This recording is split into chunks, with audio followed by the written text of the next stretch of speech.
ಇವತ್ತು ಕೊಬ್ಬರಿ ಉಂಡೆನ ಯಾವ ರೀತಿ ಮಾಡೋದಂತ ನೋಡೋಣ. ನೀವು ಒಂದು ಸಲ ಇದನ್ನು ಕೊಬ್ಬರಿ ಉಂಡೆನ ಮಾಡಿ ಬಾಕ್ಸ್ಗೆ ಹಾಕಿ ಇಟ್ಕೊಂಡ್ರೆ ಒಂದು 15ರಿಂದ 20 ದಿನ ತಿನ್ಬೋದು. ನಾನು ಇಲ್ಲಿ ಸ್ವಲ್ಪ ಪ್ರಮಾಣದಲ್ಲಿ ತೋರಿಸಿದ್ದೀನಿ. ನೀವು ಸ್ವಲ್ಪ ಜಾಸ್ತಿ ಪ್ರಮಾಣದಲ್ಲಿ ಮಾಡಿದರೆ 15ರಿಂದ 20 ದಿನಗಳವರೆಗೆ ಇದು ಸ್ವಲ್ಪನೂ ಹಾಳಾಗಲ್ಲ. ಕೊಬ್ಬರಿ ತುಂಬಾ ಶಕ್ತಿ ಕೊಡುತ್ತೆ ದೇಹಕ್ಕೆ. ಹಾಗಾಗಿ ಕೊಬ್ಬರಿ ಉಂಡೆನ ಯಾವ ರೀತಿ ಮಾಡೋದಂತ ನೋಡೋಣ ಬನ್ನಿ. ಸ್ವಲ್ಪ ಪ್ಯಾನ್ಗೆ ಎಣ್ಣೆ ಅಥವಾ ತುಪ್ಪ ಹಾಕ್ಕೊಳ್ಬೇಕು. ನಾವಿಲ್ಲಿ ಕಡಲೆ ಬೀಜದ ಪ್ಯೂರ್ ಆಯಿಲ್ನ ಬಳಸಿರೋದ್ರಿಂದ ನಾನು ಸ್ವಲ್ಪ ಎಣ್ಣೆನೇ ಹಾಕ್ಕೊಂಡಿದ್ದೀನಿ. ಎಣ್ಣೆ ಚೆನ್ನಾಗಿ ಬಿಸಿ ಆದಮೇಲೆ ಬಾದಾಮಿ, ದ್ರಾಕ್ಷಿ, ಗೋಡಂಬಿನ ಕಟ್ ಮಾಡಿಕೊಂಡು ಹುರ್ಕೊಳ್ತಿದ್ದೀನಿ. ಇದಕ್ಕೆ ನಿಮಗೆ ಯಾವ ರೀತಿ ಡ್ರೈ ಫ್ರೂಟ್ಸ್ ಇಷ್ಟ ಆಗುತ್ತೋ ಅದನ್ನೆಲ್ಲ ಹಾಕ್ಕೊಳ್ಬೋದು. ಈ ರೀತಿ ಹುರ್ಕೊಂಡ್ಮೇಲೆ 2 ಕೊಬ್ಬರಿನ ತುರಿದಿಟ್ಕೊಂಡಿದ್ದೀನಿ.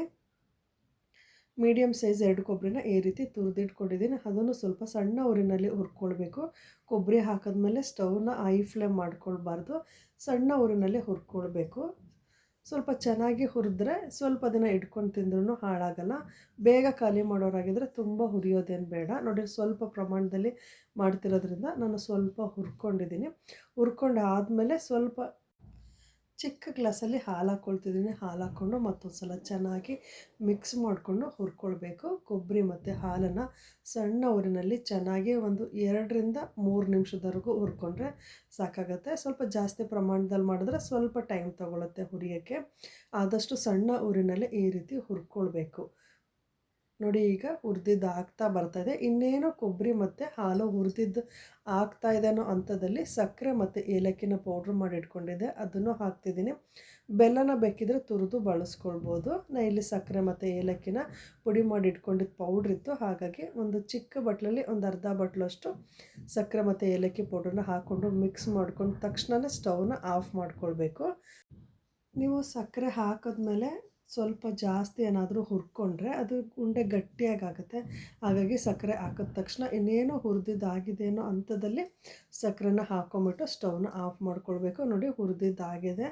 ನಾನು ಇದನ್ನು ಸಹ ಸಕ್ಕರೆ ಹಾಕಿದ್ಮೇಲೂ ಸಣ್ಣ ಉರಿನಲ್ಲಿ ಹುರ್ಕೊಂಡಿದ್ದೀನಿ. ನೋಡಿ, ಈಗ ಸ್ಟವ್ನ ಆಫ್ ಮಾಡಿಕೊಂಡು ಈ ಪಾತ್ರನ ಕೆಳಗೆ ಇಳಿಸ್ಕೊಳ್ತಿದ್ದೀನಿ. ಇದನ್ನು ಹೀಗೆ ಬೇಕಿದ್ರೂ ಉಂಡೆ ಕಟ್ಬೋದು, ಆದರೆ ಸ್ವಲ್ಪ ಉಂಡೆ ಕಟ್ಟೋಕ್ಕೆ ಕಷ್ಟ ಆಗುತ್ತೆ. ಇದಕ್ಕೆ ಬೈಂಡಿಂಗಿಗೋಸ್ಕರ ಏನಾದರೂ ಸ್ವಲ್ಪ ಪೌಡ್ರನ್ನ ಹಾಕ್ಕೊಳ್ಬೇಕು. ಹಾಗಾಗಿ ಹುರ್ಗಡ್ಲೆ ಪೌಡ್ರನ್ನ ಹಾಕ್ಕೊಳ್ತಿದ್ದೀನಿ. ಮಾಮೂಲಿ ಹುರ್ಗಡ್ಲೆ ಇರುತ್ತಲ್ವ, ಅದನ್ನು 2 ಕೊಬ್ಬರಿಗೆ 1 ಬಟ್ಲಷ್ಟು ತೊಗೊಂಡಿದ್ದೀನಿ. ಮಿಕ್ಸಿನಲ್ಲಿ ಪುಡಿ ಮಾಡಿಕೊಂಡು ಇದನ್ನು ಹಾಕ್ಕೊಳ್ಬೇಕು.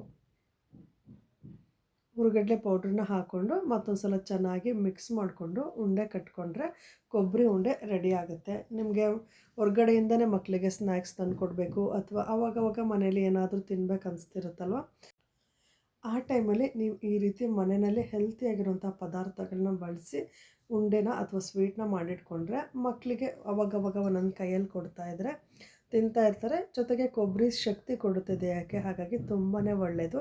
ನಮ್ಮನೇಲಂತೂ ಯಾವಾಗಲೂ ಡ್ರೈ ಫ್ರೂಟ್ಸ್ ಲಡ್ಡು, ಇಲ್ಲಾಂದರೆ ಕೊಬ್ಬರಿ ಉಂಡೆ, ಬೇಸನ್ ಉಂಡೆ ಈ ರೀತಿ ಸಿಹಿನ ಮನೆಯಲ್ಲೇ ಮಾಡಿರ್ತಾ ಇರ್ತೀವಿ. ಹಾಗಾಗಿ ಹೊರಗಡೆಯಿಂದ ತಂದು ತಿನ್ನೋದು ತುಂಬಾ ಕಮ್ಮಿ ಆಗುತ್ತೆ. ಹೆಲ್ತು ಸಹ ಇಂಪ್ರೂವ್ ಆಗುತ್ತೆ.